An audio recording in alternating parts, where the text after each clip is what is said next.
UP के अमरोहा के हसनपुर में जनसभा को संबोधित करते हुए असदुद्दीन ओवैसी ने गृह मंत्री अमित शाह द्वारा आज पार्लियामेंट में दिए गए बयान पर कहा कि वह मुझे सिक्योरिटी देने की बात करते हैं, लेकिन मैंने सिक्योरिटी देने से साफ इनकार कर दिया क्योंकि मेरे लिए मेरे लोग सलामत रहे तो मैं सलामत रहूंगा। उन्होंने अमित शाह का शुक्रिया अदा किया और कहा कि आप मुझे जेड कैटेगरी नहीं बल्कि ये कैटेगरी का शहरी बनाएंगे। उन्होंने इशारों में समाजवादी पार्टी और बहुजन समाज पार्टी पर निशाना साधा और उन्होंने कहा कि नरेंद्र मोदी हमारे देश के प्रधानमंत्री चीन का नाम लेने से भी डरते हैं। इसके अलावा उन्होंने मुख्यमंत्री योगी आदित्यनाथ पर भी निशाना साधा और उन्होंने मुख्यमंत्री के द्वारा दिए गए बयान पर कहा कि आपको तो मौसम वैज्ञानिक होना चाहिए था। ओवैसी ने हसनपुर से समाजवादी पार्टी के प्रत्याशी मुखिया गुर्जर पर भी निशाना साधा। उन्होंने मुखिया गुर्जर को आरएसएस का प्रत्याशी बताया और क्षेत्र के लोगों से उनको वोट नहीं देने की अपील की। उन्होंने कहा कि आप मजलिस के प्रत्याशी को जिताइए। बिस्मिल्लाहिर्रहमानिर्रहीम, अस्सलाम वालेकुम व रहमतुल्लाहि व बरकातुहू। मुअज़्ज़िज़ हाज़रीन इकराम, बुजुर्गान मिल्लत, मेरे गयूर नौजवान साथियों, और जहां तक मेरी आवाज मेरे दुश्मनों को पहुंच रही है, सुन लो मेरी आवाज।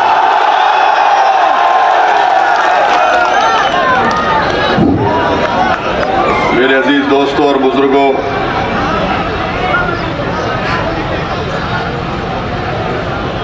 मौलाना एहतशाम रजा हाशमी साहब, उम्मीदवार प्रत्याशी मजलिस इत्तेहादुल मुस्लिमीन हसनपुर, एडवोकेट मोहम्मद आदिल अंसारी साहब, उम्मीदवार नौगावा सादात, मोहतरम जनाब शौकत अली साहब, सदर मजलिस उत्तर प्रदेश जनाब शमीम तुर्क साहब, जनरल सेक्रेटरी उत्तर प्रदेश मजलिस इत्तेहादुल मुस्लिमीन निज़ाम नश्तर साहब, रुकने बल्दिया मुफ्ती साकिब कासमी साहब, नईम मंसूरी साहब जो ज़िला सदर है अमरोहा के, यूसुफ अब्बासी साहब, जनाब रईस अहमद सैफी साहब, ज़ीशान मंसूरी साहब, जनाब फारूक सैफी साहब, जनाब हाजी यासीन अंसारी साहब, हाजी नईम अंसारी साहब, हाफिज आसिफ साहब, मौलाना अब्दुल करीम साहब, एडवोकेट आसिम अंसारी साहब, मोहम्मद फैसल तुर्क साहब। मेरे अजीज दोस्तों और बुजुर्गों, मैं आपको ये बताने आया हूँ कि आप अपना वोट 10 तारीख के उत्तर प्रदेश के विधानसभा के पहले चुनाव में ज़रूर उस अपने वोट का इस्तेमाल करिए। मैं आपको शुक्रिया अदा करने भी आया हूं कि आपने अपना कीमती वक्त निकालकर आज के इस मीटिंग में आपने शिरकत की। आपका बेहद शुक्रिया। अल्लाह आपके जज्बे को और मजबूत करे और मजलिस से वाबस्तगियों को अल्लाह आपके नस्लों में दाखिल कर दे। मेरे अजीज दोस्तों और बुजुर्गों, मजलिस इत्तेहादुल मुस्लिमीन के एक सिपाही होने के नाते मैं आपको ये बताने आया हूं कि हम सियासत या राजनीति पिछले 70 साल से मजलिस इत्तेहादुल मुस्लिमीन अमली सियासत में हिस्सा ले रही है। हम सियासत या राजनीति हमारे लिए कोई तिजारत नहीं है, कोई दौलत कमाने का जरिया नहीं है। हमारे लिए सियासत में भारत की जमहूरियत में हिस्सा लेने का मकसद ये है कि हमको हमारा हक मिले, मजलूमों से इंसाफ हो, कमजोरों को ताकतवर बनाया जाए, गरीबों को उठाया जाए, माँ और बहनों को आप उनका हक मिले। और जो भारत के संविधान में जो कमजोरों के ताल्लुक से बाबा साहेब अम्बेडकर ने लिखा, वो तमाम चीजों को हासिल किया जाए। मजलिस में और दूसरी सियासी पार्टियों में फर्क ये है कि हम राजनीति गरीब और कमजोरों की हक की लड़ाई के लिए करते हैं, अपनी जाती अना के लिए या मकबूलियत के लिए या तिजारत के लिए नहीं करते। और आज मैं उत्तर प्रदेश में अगर आया हूँ, अल्लाह मेरे दिल का हाल जानने वाला है। मैं अपनी मकबूलियत या अना की तस्कीन के लिए नहीं आया हूँ, मैं यहाँ पर इसलिए आया हूँ और इंशाअल्लाह रब्बे करीम मुझे जब तक जिंदा रखेगा मैं आता रहूँगा। मेरा आने का मकसद ये है कि आपको नेता बनाया जाए। मेरे आने का मकसद एक ही है कि आपको हिस्सेदारी की लड़ाई में आपको अपना हिस्सा मिले, आपके मसाइल का हल हो, आपको इज्जत और वो मुकाम, वो मान और सम्मान मिले जो दीगर लोगों को मिलता है। यही मजलिस-ए-इत्तेहादुल मुस्लिमीन का मंशा, मकसद और पैगाम है। यही हमारा ऑब्जेक्टिव है। मैं आपको यही बात बताने आया हूँ। मेरे अजीज दोस्तों और बुजुर्गों, मजलिस के मुखालिफीन मजलिस को एक फिरका परस्त पार्टी कहते हैं। मैं उनसे पूछता हूँ, बताओ कौन सी फिरका परस्ती की तुम बात कर रहे हो? आज सरजमीन दक्कन में मजलिस के 7 रुकन असम्बली है, 7 MLA विधानसभा में है, बिहार में 5 हैं, महाराष्ट्र में 2 हैं। बताओ वहां की कोई मिसाल दो, हैदराबाद की या सीमांचल की उस सरजमीन की जो भारत का सबसे पसमानदा इलाका है, या फिर मालेगांव और धूलिया जहां पर मजलिस के विधायक हैं। क्या इन हमारे विधायकों ने किसी मजहब के खिलाफ कोई बात की? क्या हमने नफरत को आम किया या मोहब्बत को आम करने की बात करते हैं?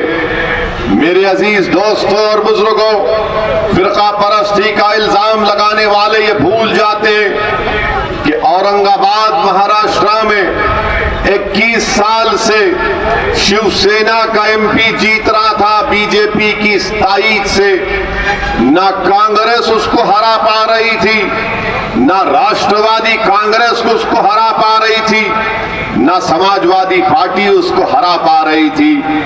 जब मजलिस का एक जियाला जिसका नाम इम्तियाज जलील है, जब उसने इलेक्शन लड़ा तो औरंगाबाद की जनता ने 21 साल के शिवसेना के MP को हरा कर उसको कामयाब किया। बताओ ये काम कांग्रेस क्यों नहीं कर सकी? समाजवादी राष्ट्रवादी क्यों नहीं कर सकी?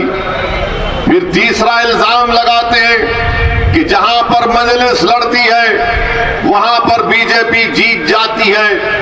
मैं हमेशा इस बात को कहा हूं और आज भी कह रहा हूं, मैं उन समाजवादी पार्टी, कांग्रेस, BSP या कोई भी हो, बीजेपी का भी हो, एक वक्त तय कर लो, किसी टीवी चैनल पर तुम चारों एक साथ बैठकर मुझसे बहस कर लो। 10 मिनट के अंदर मैं दलाइल देकर तुम्हारी जबानों को बंद कर दूंगा। तुमको बताऊंगा कि क्या सच है और क्या झूठ है। मगर इनका मसला यह है क्योंकि असदुद्दीन ओवैसी हक की आवाज को उठाता है। असदुद्दीन ओवैसी संविधान के दायरे में रहकर संविधान ने जिन बातों का जिक्र किया, क्या किया संविधान ने जिक्र? संविधान ने कहा लिबर्टी, उसके माने आजादी। संविधान ने कहा जस्टिस, उसके माने इंसाफ। संविधान ने कहा फ्रेटर्निटी, उसके माने भाईचारगी। Liberty, equality, fraternity, justice, equality के माने मसावात। मेरी लड़ाई यही है। मैं आजादी चाहता हूं। किससे आजादी चाहता हूं? फिरका परस्त ताकतों के जुल्म से। मैं आजादी चाहता हूं किससे? मैं आजादी चाहता हूं उन पार्टियों से जो RSS को उम्मीदवार हसनपुर में उतारकर मुझसे कह रहे हैं कि तुम गुलामी इसकी करो। मैं भाईचारगी चाहता हूं, मैं भाईचारगी फ्रेटर्निटी चाहता हूं। क्या चाहता हूं? इसीलिए हमने भागीदारी मैं जब इंसाफ की, जस्टिस की बात करता हूं तो मेरा मानना यह है कि उत्तर प्रदेश के हर मैदान में मुझसे इंसाफ किया जाना चाहिए। शिक्षा में, ठेकेदारी में, पुलिस की भर्ती में ये इंसाफ की हम बात करते हैं। इक्वालिटी की जब बात, मसावात की बात जब हम करते हैं तो हमारा मानना यह है कि जब तुम्हारे मंच पर सब लोग बैठ सकते हैं तो फिर मैं क्यों तुम्हारे साथ नहीं खड़ा हो सकता। मसावात के माने, मसावात या बराबरी के माने ये नहीं है कि तुम दरी बिछाते रहो, गुलामी करते रहो और इनके सामने सर झुकाओ। यही बात इनको पसंद नहीं आती कि ओवैसी, इनको जो बात पसंद नहीं आती वो ये है कि ओवैसी हमारी हाँ में हाँ नहीं मिलाता। नहीं मिलाऊंगा, नहीं मिलाऊंगा। जो बीजेपी गलत काम करेगी तो उसके खिलाफ आवाज उठाऊंगा। अगर इस मुल्क को, जिसको हमारे उलमाए किराम ने अपने खून से आजाद किया, इस मुल्क को सन 57 की जंग आजादी में हमारे उलमाए किराम ने जिहाद का फतवा अंग्रेजों के खिलाफ किया। अल्लामा फजल हक खैराबादी रहमतुल्लाह अलैह ने काला पानी की सजा को कबूल किया, फांसी के फंदे को मुस्कुराकर अपने गले में डाला, मगर अंग्रेजों के सामने अपनी गर्दन को नहीं झुकाया। रेशमी रुमाल की तहरीक चलाने वालों ने माल्टा की जेल में सालों गुजार दिए। हमने इस मुल्क को अपने खून से आजाद करवाया। ये मुल्क मेरा भी है, सबका मुल्क है। मगर आज अगर बीजेपी उस मुल्क के सेकुलर कैरेक्टर को बदलने की बात करती है तो सदुद्दीन ओवैसी मोदी की आंख में आंख डालकर बोलता रहा और बोलता रहेगा इंशाअल्लाह। अगर कोई ये समझता है कि उत्तर प्रदेश के बीजेपी के मुख्यमंत्री के खिलाफ तकरीर करने से मेरी आवाज को दबा दिया जाएगा तो याद रखो, जब तक जिंदा हूं सच बोलता रहूंगा, तुम्हारी ताकत मुझे दबा नहीं पाएगी। आज इल्जाम लगाते हैं कि मजलिस के लड़ने से बीजेपी जीत जाती है। बोलते हैं ना, सुना आपने, बहुत से मुनाफिकीन है, बहुत से मुनाफिकीन है जो ये बात को करते रहते हैं। मैं उनसे कह रहा हूं, अगर तुम्हारे दिल में, तुम्हारी सोच में अगर राई बराबर, ज़मीर जिंदा है तो सुनो मेरी इस बात को।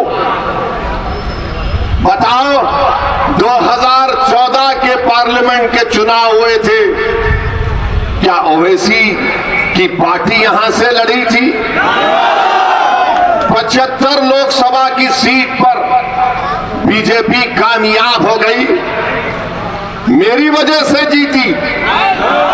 समाजवादी पार्टी के 5 यादव परिवार के लोग कामयाब हो गए थे, याद है ना? 5 कामयाब हो गए। फिर 2017 का विधानसभा का चुनाव आया, हम लड़े इलेक्शन, मगर 400 विधानसभा की सीटें हैं, वहां पर कैसे बीजेपी जीत गई? समाजवादी कांग्रेस के साथ बसपा अपनी ताकत पर लड़ रही थी, मगर इल्जाम किस पे लगाते हैं? नहीं, ओवैसी आया था। 2019 का लोकसभा का चुनाव हुआ, हम नहीं थे, समाजवादी और बसपा मिलकर लड़े, बहन जी और ये मोहतरम मिलकर लड़े। और दिल्ली में एक तंजीम है, उसका नाम है CSDS। CSDS ने तमाम आदादोशुमार डेटा को जमा करके कहा कि 2019 के लोकसभा के चुनाव में 75% उत्तर प्रदेश के अल्पसंख्यक समाज के मुसलमानों ने सपा और BSP को वोट दिया। 75%, तब भी 15 जीते। अब 15 में कौन जीते? पिताजी, बेटा, आजम खान, शफीकुर रहमान बर्क साहब और डॉक्टर एसटी हसन। हम नहीं थे? हमारे क्या अजिन्नात जाकर इनको बोले कि बीजेपी को जिता दो? राहुल गांधी अमेठी हार गए, केरल चले गए, तो कांग्रेसी बोलता ने ओवैसी की वजह से। अब ऐसा हाल हो गया कि अगर हम रास्ते से गाड़ी से चले गए और किसी घर में सपा के या कांग्रेसी के घर में भैंस दूध देने वाली है, सुबह में दूध नहीं दी तो बोलेंगे ओवैसी गया था इसलिए दूध नहीं दे रही। अब आप इनसे पूछिए कि ओवैसी की वजह से बीजेपी जीत रही है या तुम्हारी नाअहली की वजह से बीजेपी जीत रही है?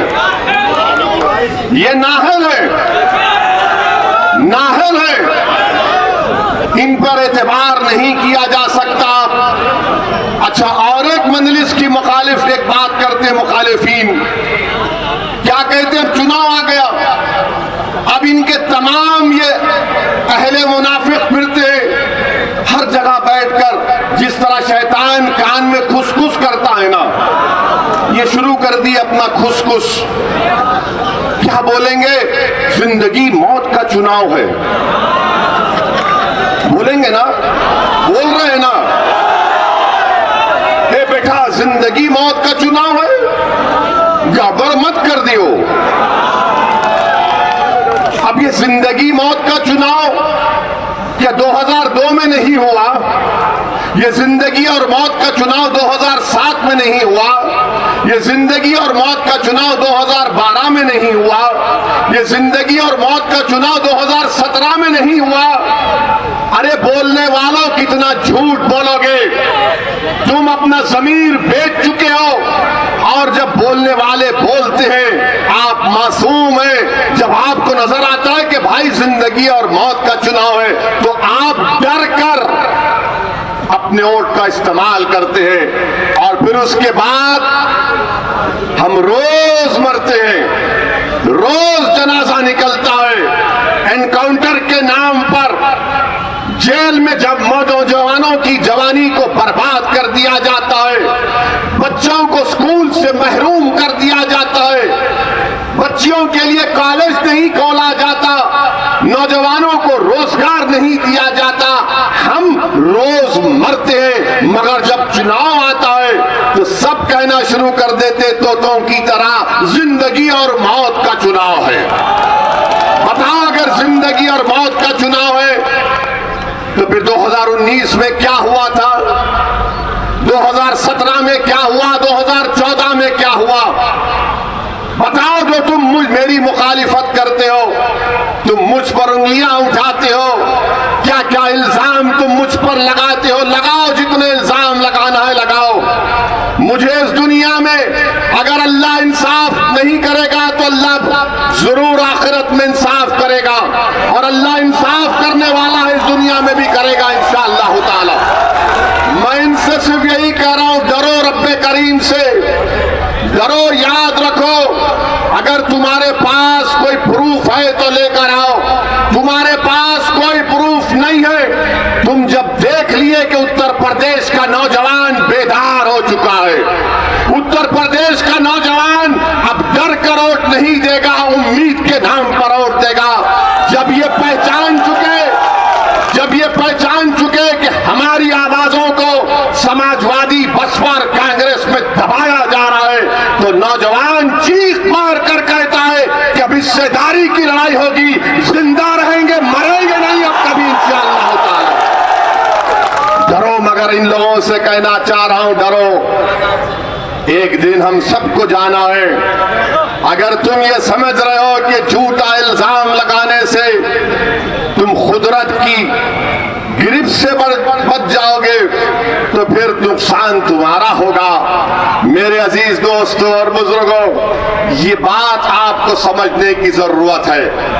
मैं जानता हूं ये लड़ाई लंबी रहने वाली है, मैं जानता हूं कि कामयाबी मिलेगी, मगर पूरी कामयाबी के लिए शायद मुझे अपनी जिंदगी और आपके साथ की जरूरत है।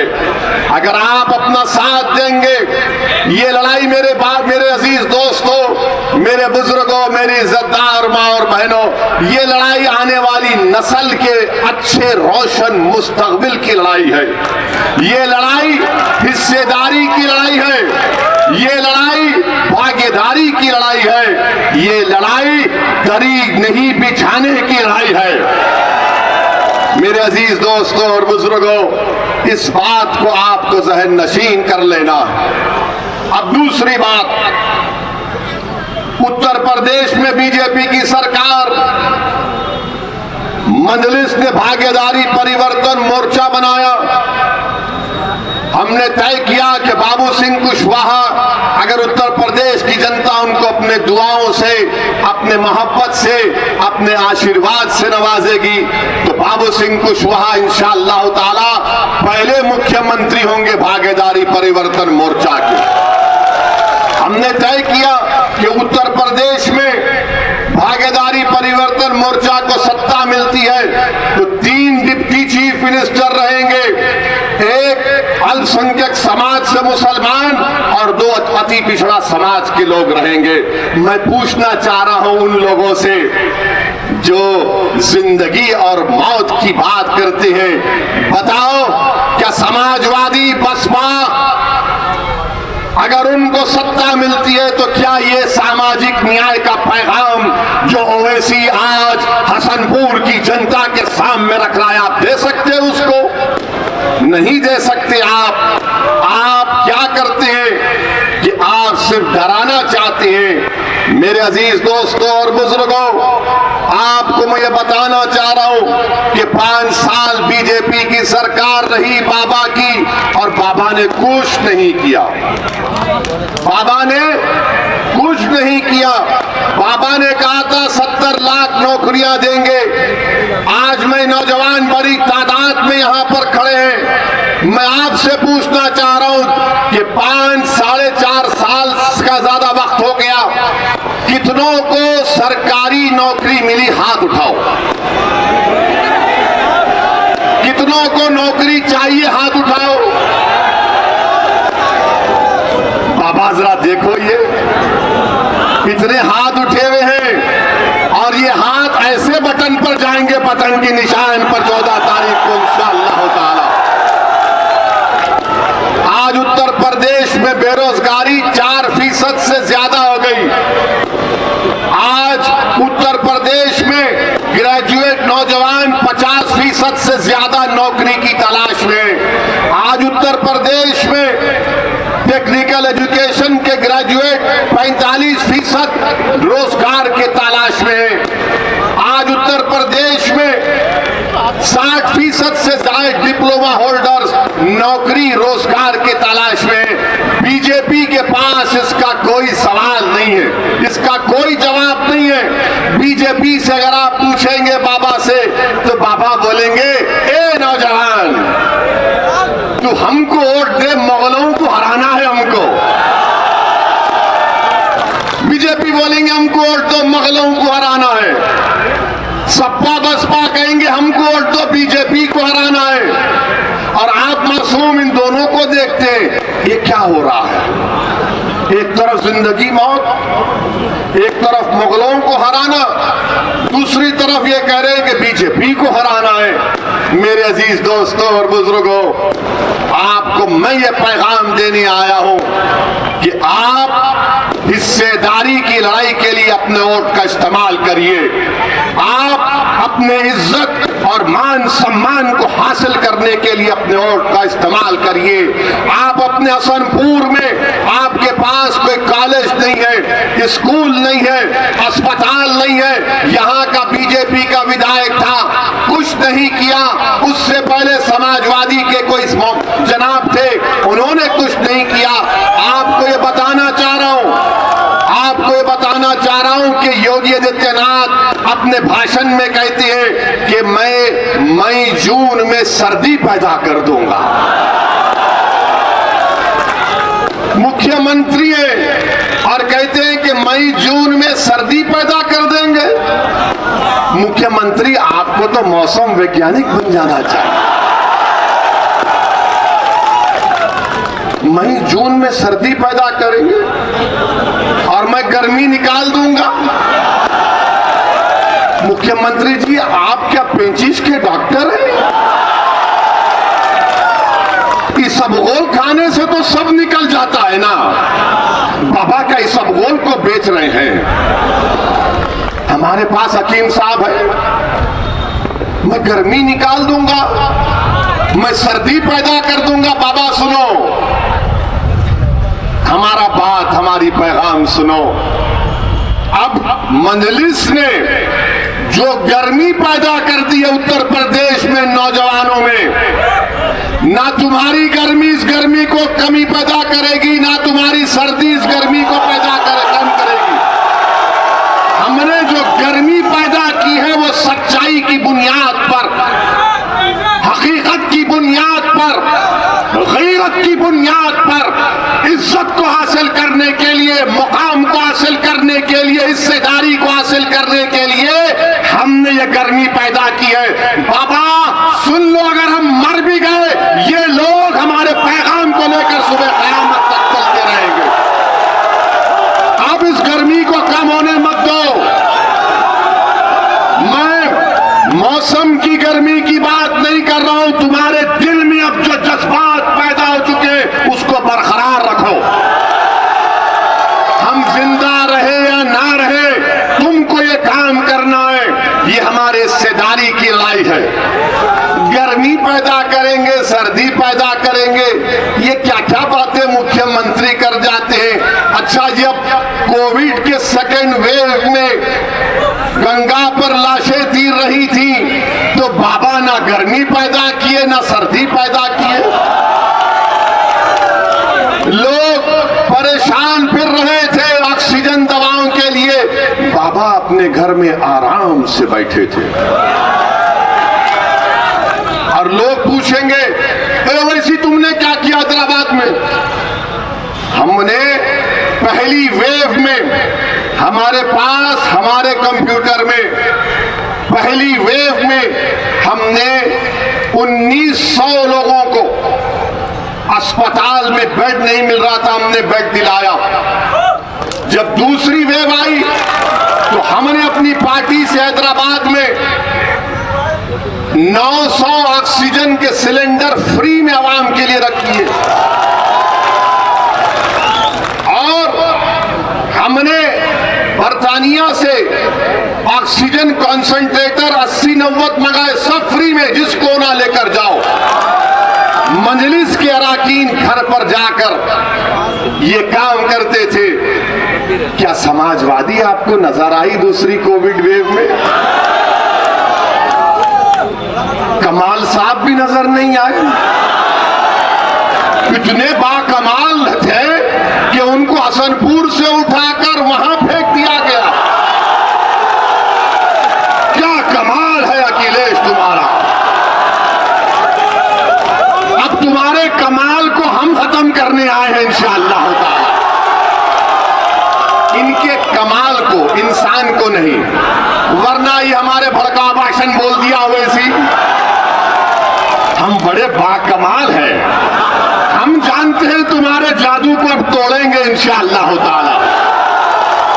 तो बाबा ने कुछ नहीं किया, बीजेपी ने कुछ नहीं किया, और हमारे देश के प्रधानमंत्री तो क्या बोले, लद्दाख में, यपसांग में, डेमचाक में, हॉट स्प्रिंग में चीन बैठा हुआ है। क्या कभी आपने अपने प्रधानमंत्री की जबान से सुना हमारे भी है लफ्ज़े चीन नहीं बोलेंगे? पश्चिम यूपी में तकरीर भाषण देते मोदी जी, गन्ना कहते हैं, चीनी नहीं कहते, कहीं चीन ना निकल जाए। ये अजीब मामला है। कुछ नहीं बोलेंगे, और कुछ बोलेंगे तो बोलेंगे भड़काऊ भाषण देता है। मेरे अजीज दोस्तों और बुजुर्गों, उत्तर प्रदेश में बीजेपी की सरकार उत्तर प्रदेश के जनता के विकास के लिए कुछ नहीं किया। नौजवानों को एम्प्लॉयमेंट, नौकरी, रोजगार देने के लिए कुछ नहीं किया। शिक्षा का इंतजाम नहीं किया। इंडस्ट्रीज खत्म होने के दहाने पर आ गए। एमएसपी नहीं मिलता गन्ने का, गन्ने की कीमतें नहीं बढ़ती हैं। हर जगह पर बीजेपी से लोग नाराज हैं। लोग नाराज हैं बीजेपी से। अब आपसे हम गुजारिश कर रहे हैं कि आज एक विकल्प के तौर पर भागीदारी परिवर्तन मोर्चा आपके दरमियान में है। बाबू सिंह कुशवाहा है, भिंड समाज के, कश्यप समाज के, अति पिछड़ा समाज के तमाम लोग हैं, जिसमें मजलिस भी है। आप 14 तारीख के दिन बेखौफ होकर अपने वोट का इस्तेमाल करिए। अब तीसरी बात हमारी है कि लोग हमको कहते हैं कि भड़काऊ भाषण देता है। मैं आपको बता रहा हूं कि उत्तर प्रदेश में अल्पसंख्यक समाज का क्या मौक़िफ़ है। हमने माहिरीन एक्सपर्ट्स को बिठाकर रिपोर्ट निकाली। उस रिपोर्ट में यह बात सामने आई कि उत्तर प्रदेश में अल्पसंख्यक समाज मुसलमानों के सबसे ज्यादा ड्रॉप आउट रेट बच्चे और बच्चियों का इन लोगों का है। सिर्फ 3% लोग ग्रेजुएट होते हैं, 1% पीजी के मुकम्मल कर पाते हैं। सिर्फ 2% लोगों के पास 5 एकड़ नहीं है, 2% लोगों के पास भी 5 एकड़ जमीन नहीं है। सबसे ज्यादा बेरोजगार अगर कोई है तो अल्पसंख्यक समाज के मुसलमान। सबसे ज्यादा गरीबी, पावर्टी किसी में है तो अल्पसंख्यक समाज के मुसलमान। बताओ फिर तुमने कौन सा सामाजिक न्याय किया? बताओ बीजेपी, बताओ सपा, बताओ बीएसपी वालों, आपने क्या किया?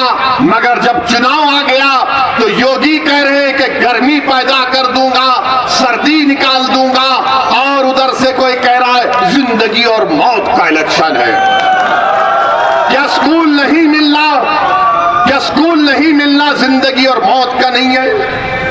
क्या गरीब होना मौत की निशानी नहीं है? क्या बेरोजगार होना कमजोरी की निशानी नहीं है? क्या ग्रेजुएट नहीं होना बेबसी की मिसाल नहीं है? आपने क्या किया? मगर मंजलिस पर उंगली उठाते हैं। मेरे पास प्रोग्राम है, मैं जो बातें आपके सामने कर रहा हूं, अगर आप उत्तर प्रदेश में मंजलिस और भागीदारी परिवर्तन मोर्चा के उम्मीदवारों को कामयाब करेंगे तो इंशाअल्लाह ताला ये तमाम काम हम आपसे वादा कर रहे हैं, करवाएंगे। अगर यहां से आपने एहतशाम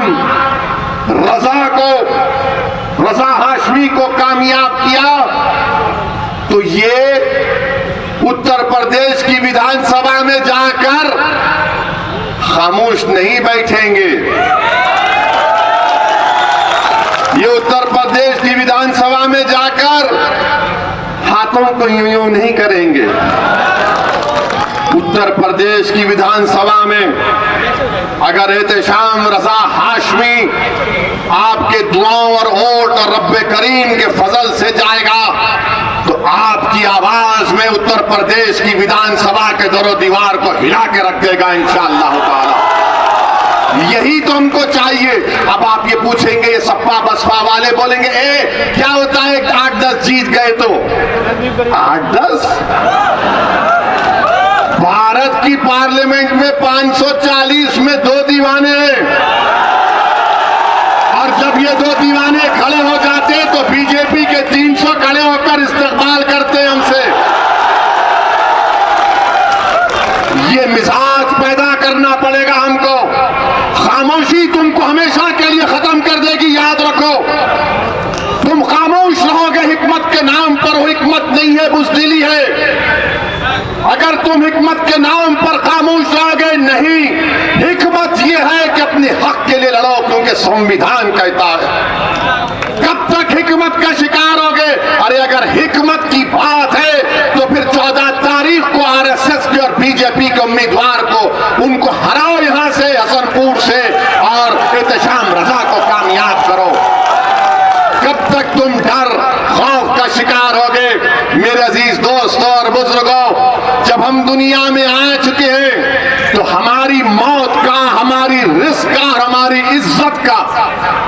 अल्लाह लिखकर दुनिया में भी जाता है। अब ये तुम पर है कि तुम इस इज्जत को, रिस्क को तुम कैसे हासिल करोगे।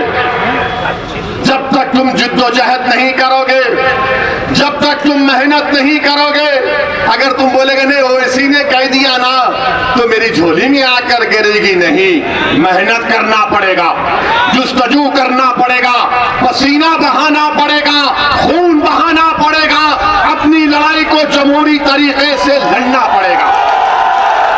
और अगर कोई ये समझता है कि हमारी जिंदगियों को खत्म कर देंगे, मैं उनसे यही कहना चाहूंगा, प्यारे, हम जब दुनिया में आए तो हमारे एक अहलुल्लाह ने, एक वली अल्लाह ने मेरे कान में आजादी, मेरे कान में आजादी, दूसरे कान में भी आजादी, और उसके बाद हमारे अब्बा ने दोनों कानों में पढ़ के फूका सियासत सियासत। अब हमारी पहली अज़ान तो हो चुकी है, अब दूसरी अज़ान भी नहीं होगी, सिर्फ खड़ा किया जाएगा जनाजे को। हम उसके लिए तैयार हैं। तुम्हारी ताकत, तुम्हारे धमकियामेज पैगामात, तुम्हारे गोलियां हमारे हौसले और अज़म को नहीं खत्म कर सकेंगी इंशाअल्लाह ताला। और अगर कोई ये समझ रहा है चूहे की बिल में बैठकर अगर हमारी आवाज सुन रहा है तो सुनो बुज़दिलों,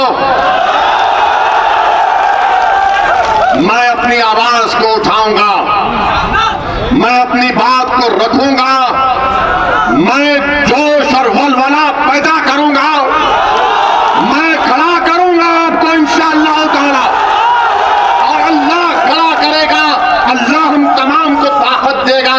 मगर अगर कोई ये कह रहा है कि गोली चलाने से ओवैसी की हिम्मत कम हो जाएगी, अरे नहीं कम होगी इंशाअल्लाह ताला। और क्यों कम नहीं होगी? क्योंकि मौत, इज्जत, रिज़्क़ सब लिखा के आए हैं, और हमारा नाम असदुद्दीन है। हमारा नाम कोई चमचा या दल्लों की नाम से नहीं जुड़ता है। हमारा नाम हमारे बाप ने असदुद्दीन रखा है, और इंशाअल्लाह ताला अल्लाह जब तक जिंदा रखेगा, अल्लाह जब तक इन बातिल ताकतों के तूफान में हमारी जिंदगी की शमा को अल्लाह जलाता रहेगा, खुदा की कसम हम जलते रहेंगे, लड़ते रहेंगे आपके लिए। मौत तो सबको आनी है, कोई मौत से बचने वाला नहीं है। आगे पीछे की बात है, वो या पीछे है, हम जाएंगे। मगर मौत से अगर मैं डर गया तो फिर मैं अल्लामा फजल हक कैराबादी को, रेशमी रुमाल के तहरीक चलाने वालों को हशर के मैदान में क्या चेहरा दिखाऊंगा। अगर मैं डर गया आज तो मैं हशर के मैदान में हसनैन करीमैन को क्या चेहरा दिखाऊंगा। अगर आज मैं डर गया तो बदर, मुवत्ता और अहद के शोहदाओं को क्या चेहरा दिखाऊंगा। अगर आज मैं डर गया तो कमली वालों के सामने हम कैसे ठहरेंगे।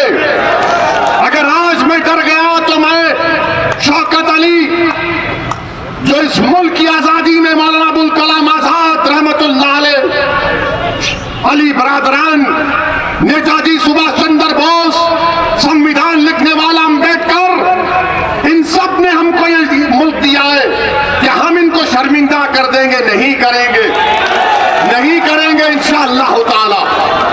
और मुझे तो यहाँ पर नेताजी सुभाष चंद्र बोस का वो उनकी फौज का तराना याद आता है।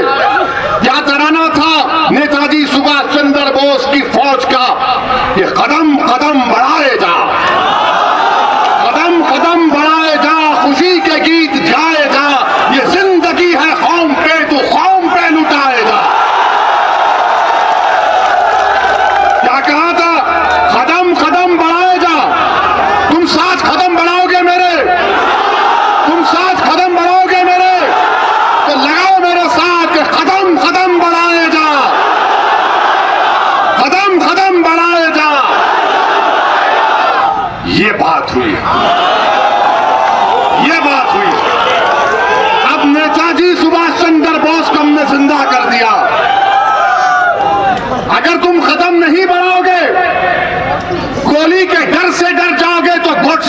कामयाबी होगी।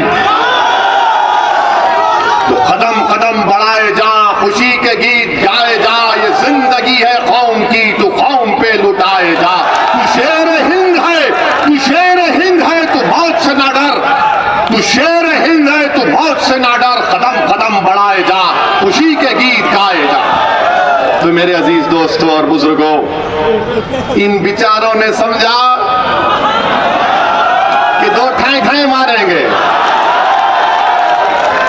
ठाई ठाई मारो या कुछ करते कर लो। हमको पार्लियामेंट में हमने खड़े होकर परवरदिगार की जात पर तवक्कल करके हमने कहा कि हम जेड कैटेगरी नहीं लेंगे। आज भी हमको बताया गया कि देश के होम मिनिस्टर अमित शाह ने पार्लियामेंट में कहा कि हम ओवैसी जी से अपील करते हैं कि वो सुरक्षा ले ले। हम देश के होम मिनिस्टर से ये अपील करते हैं कि असदुद्दीन ओवैसी की जान की कीमत वो जो उत्तर प्रदेश के CAA के प्रोटेस्ट में 22 लोग मारे गए उनसे बढ़ के नहीं है। असदुद्दीन ओवैसी की जान की कीमत पीलू से बढ़कर नहीं है, रगबर से बढ़कर नहीं है, अखलाक से बढ़कर नहीं है, ना वो बदायूं का बच्चा जो अब तक अपनी मां जिसके लिए रो रही है उसकी जिंदगी से बढ़कर है। अगर आप सेफ रहेंगे, दलित, अति पिछड़ा, कमजोर सब लोग सुरक्षित रहेंगे तो ओवैसी सेफ रहेगा। आप मुझे सिक्योरिटी मत दो, सुनो, अरे तुम जिंदा रहोगे, तुम जिंदा ही रहोगे इंशाअल्लाह ताला। हमको सिक्योरिटी देकर फायदा नहीं है।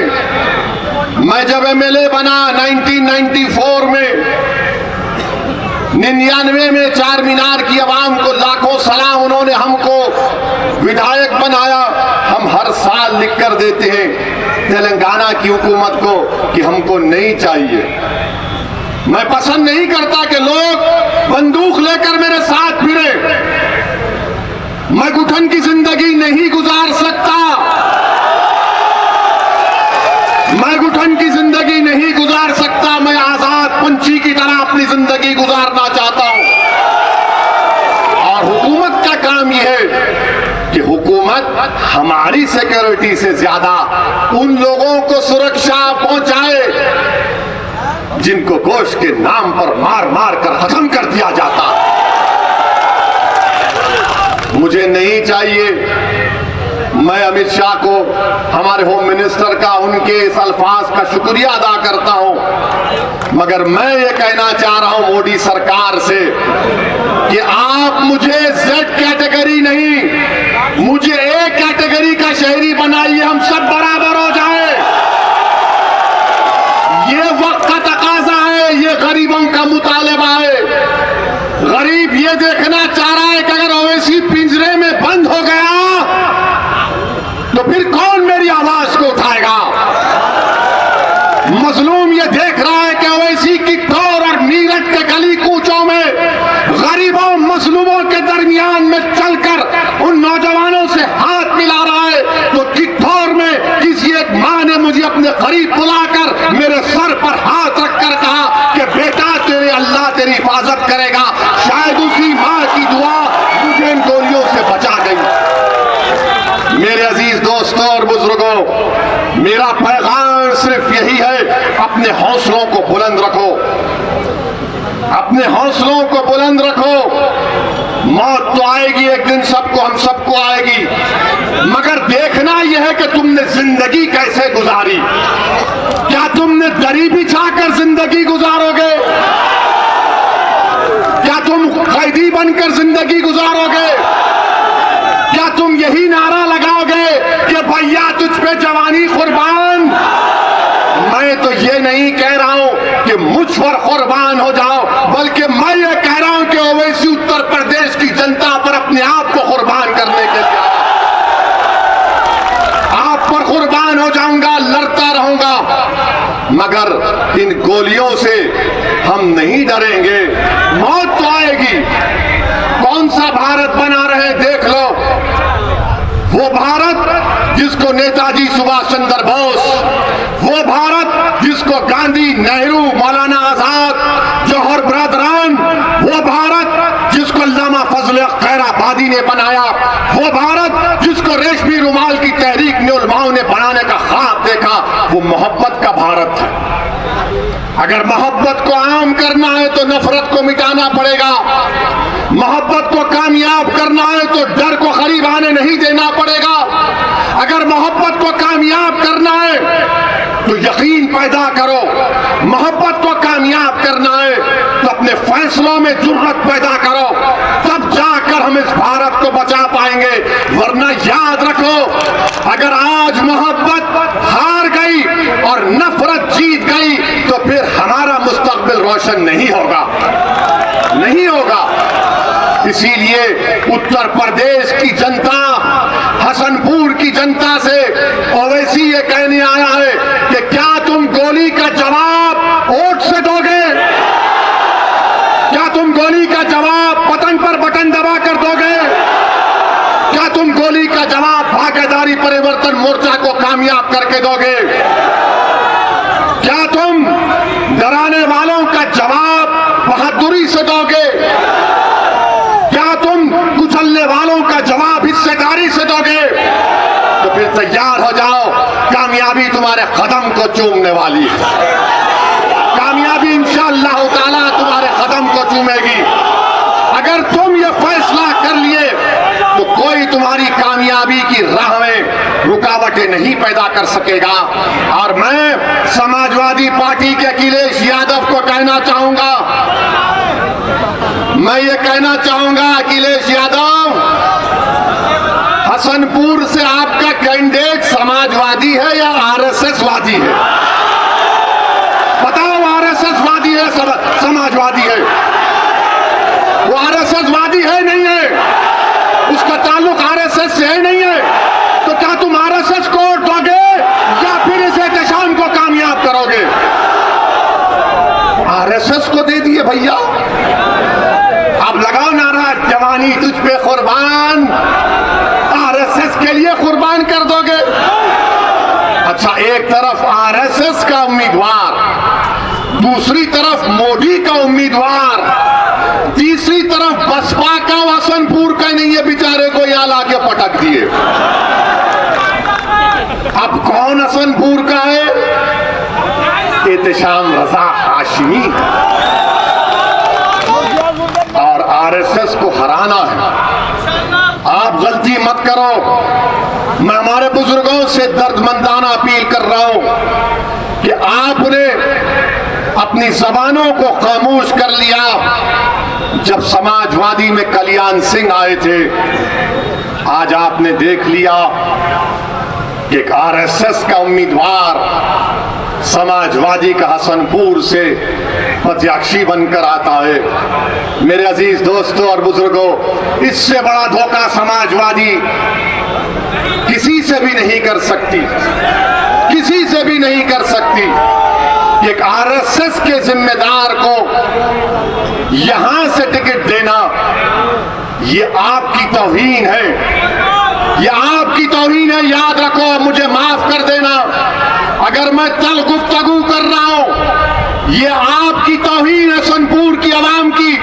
इसलिए कि अखिलेश ये समझता है कि मैं आरएसएस को भी खड़ा करूंगा तो हालत मजबूरी में उसको वोट देंगे, हालत मजबूरी में आप वोट देंगे। नहीं, अब मजबूरी नहीं, अब ओवैसी इनकी मजबूरी बनेगा इंशाअल्लाह ताला। मजलिस अब विकल्प के तौर पर उभर रही है उत्तर प्रदेश की सियासत में। नौजवानों, तुम्हारी जिम्मेदारी है, नौजवानों तुम्हारी जिम्मेदारी है कि तुम इस कारवां को लेकर आगे बढ़ो, भारत की जमहूरियत में अपना मुकाम पैदा करो। हसनपुर के अगर जनता की वोट की अहमियत होती तो समाजवादी आरएसएस वादी को वोट नहीं देती। अगर हसनपुर के जनता की वोट की अहमियत रहती तो बसपा नोएडा से आदमी को लाकर यहां पर नहीं खड़ा करती, क्योंकि ये जानते हैं ये बेचारा हमारा कैदी है, ये दरी बिछाएगा। नहीं, जिस तरह बीजेपी के लोग कहते हैं कि नून खाएंगे उनको कामयाब करेंगे, सपा के लोग बोलते हैं ए भैया तुझ पे हमारी जवानी कुर्बान। अरे कितनी जवानी कुर्बान करेगा? दादा ने कर दी, बाप ने कर दी, अब तू भी करेगा? मत कर कुर्बान, जिंदा रख अपने हौसलों को, अपने जज्बात को, हिस्सेदारी की लड़ाई लड़। अब मंजलिस ये पैगाम दे रही है कि रोटी नून नहीं खाएंगे, दरी नहीं बिछाएंगे और पतंग को जिताएंगे इंशाअल्लाह ताला। मेरे अजीज दोस्तों और बुजुर्गों, पुरुम्मीद और पूरे एतमाद के साथ आज इस मीटिंग से जाइए, मेरी बात को उत्तर प्रदेश के कोने कोने तक पहुंचाइए और मैं अल्लाह से भी दुआ कहूं कि अल्लाह दिलों में मोहब्बत तो अल्लाह पैदा करने वाला है और अल्लाह ने अगर हमको जिंदा रखा तो एक ही मुझे नजर आता है कि हम आपके दरमियान में जाकर इन तमाम बात का जिक्र करें। एहतशाम रजा हाशमी को 14 तारीख के दिन पतंग के निशान पर बटन दबाकर वोट देकर कामयाब करिए। मैं आपके दरमियान में रहा हूं, आपके दरमियान में ही रहूंगा और अगर मेरी मौत आती है तो तुम पर फरीज़ा है कि तुम अपने कंधों पर मुझे लेकर जाना औरंगाबाद के कब्रिस्तान।